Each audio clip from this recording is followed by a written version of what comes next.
Thank you, Wycliffe.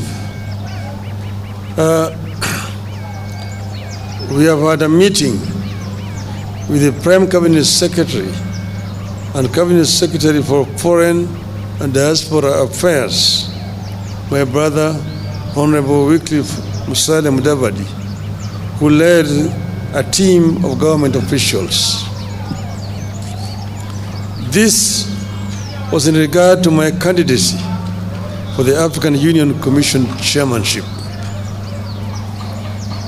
I wish to reiterate the obvious, that I am vying for a position in Africa, not in the government of the Republic of Kenya. But I need the endorsement of the government of Kenya for that African position.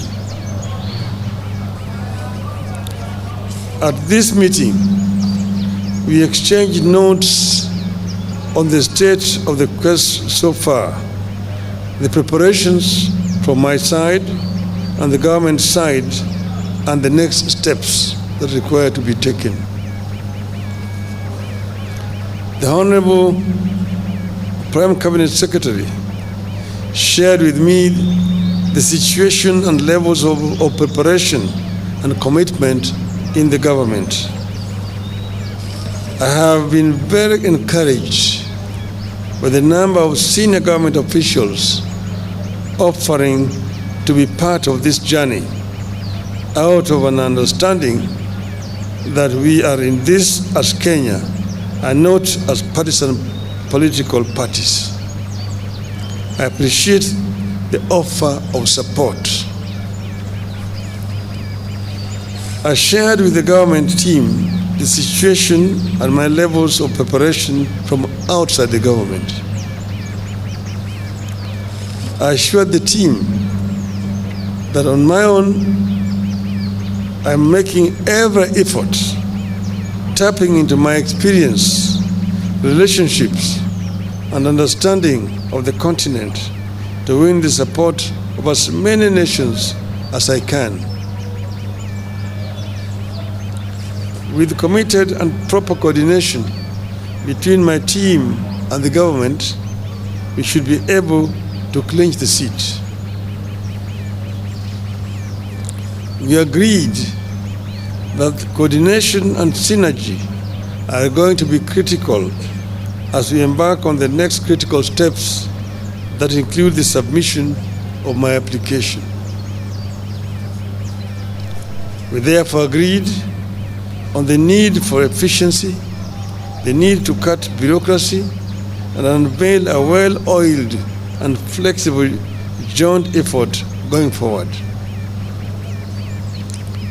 Like all campaigns, plans emerge and change suddenly. Demands arise and change suddenly, and we need to be able to respond to them as suddenly as they emerge.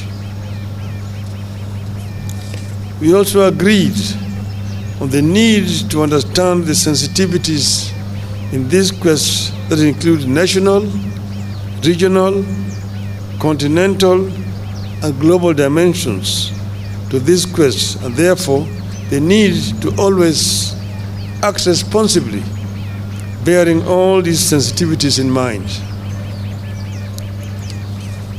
Once again, I thank Kenyans and the government for the support, and we promise to keep updating the country on the status of the race. As I conclude, I just want to say that I have been requested by many friends, because many people have been surprised and wondering how I came to this. Many of my friends from outside Kenya approached me and told me that this position of AU chairmanship is becoming vacant next year. They have looked around the continent and feel that among the people who may offer themselves, you have the best credentials to take this organization forward. After lots of soul searching and consultations among my colleagues and friends, I made the decision to agree to accept the request. As you know that I had been the African Union High Representative on Infrastructure Development for 5 years. That position gave me an inside picture of what is happening in the AU, what the potentialities are in the AU, what are the challenges, and what are the weaknesses that they exist there. I believe that I have sufficient knowledge and experience to be able to move the AU forward. AU is an institution that was founded by the founding fathers of our nation. And their dream was an Africa that was united, an Africa that was cohesive, an Africa that was developed. The development of Africa can only be done by Africans. I am myself a Pan-Africanist and an Afro-optimist. Afro-optimist as opposed to Afro-pessimist. Afro-pessimists are the people who have given hope in Africa, say that Africa is a lost cause, it's a condemned continent. Afro-optimists are those who believe in the ability of the African people to develop Africa. That Africa, the richest continent on the planet Earth in terms of resources, is also the poorest in terms of development. This is the paradox that we want to solve. We want Africans to be able to take charge of Africa. We want to expand the communication and trade among the African people. I was telling my brother here that when I was a student in Europe in the 60s, it was a nightmare to travel across the continent of Africa, of Europe. In Europe, to move from one country to the other, you needed a visa. And if you did not have a visa to transit in one country, they arrested you at the border and returned you where you come from. Today, you can travel across the whole of Europe, the Schengen visa. You want to enter somewhere and you can go to all parts of Europe. Yet in Africa, you still have a problem. Aliko Dangote, one of the most prominent African businessmen, was saying just the other day that he needs 35 visas to travel across the continent of Africa.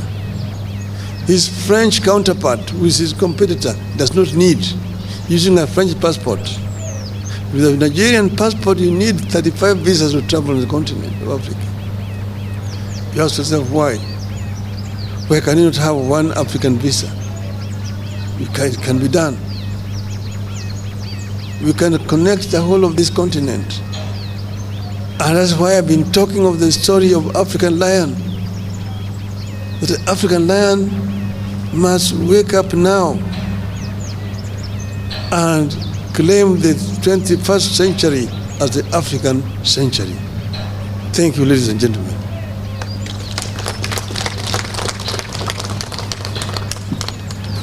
Thank you, the Right Honorable Raila Odinga. Ladies and gentlemen, having listened to Baba, I now wish to make the following concluding remarks.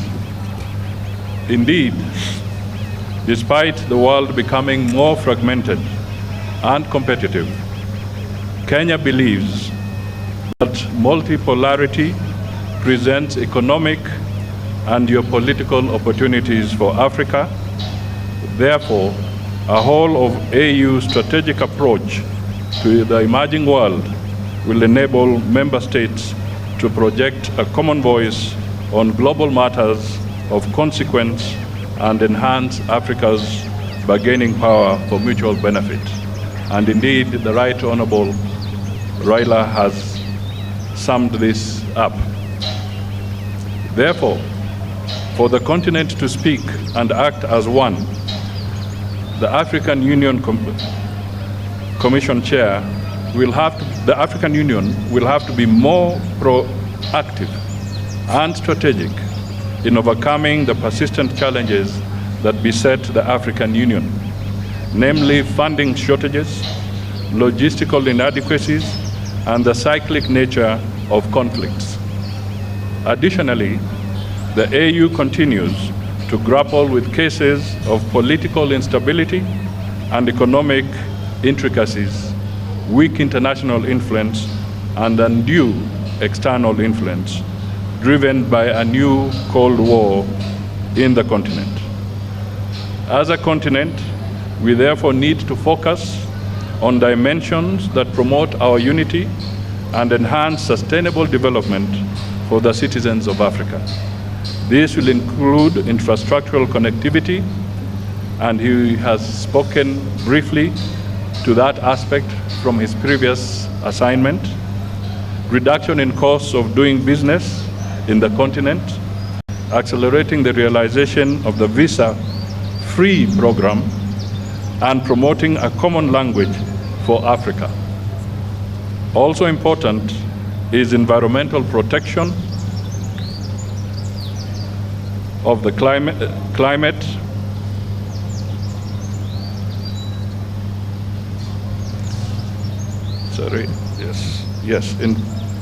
environmental protection of the climate.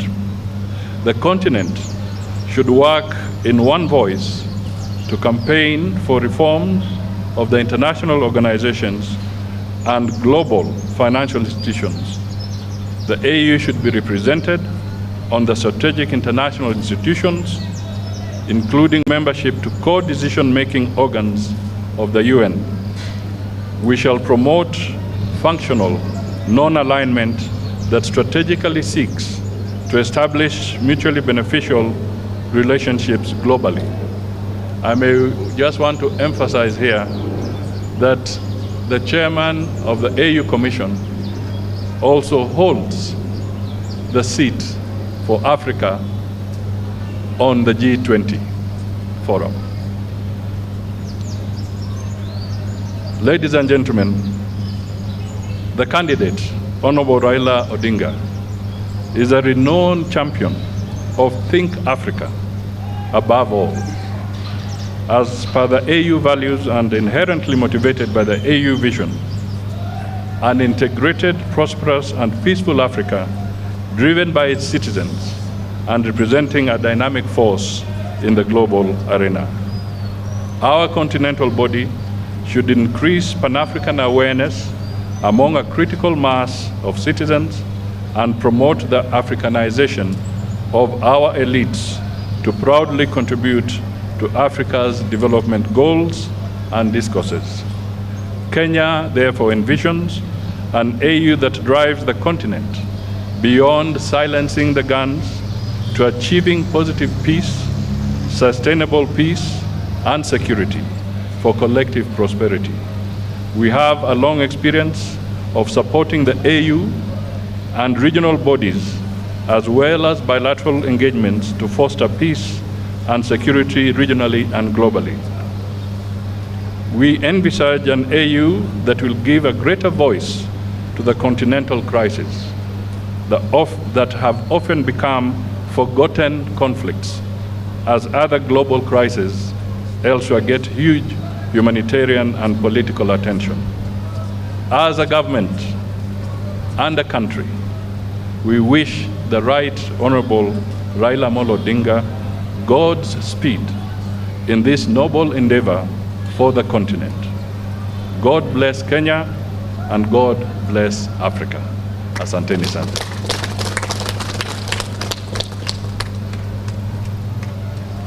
Asante sana. There could be just a few questions. Thank you, Excellency. We'll have a few questions. We have Brenda, step forward.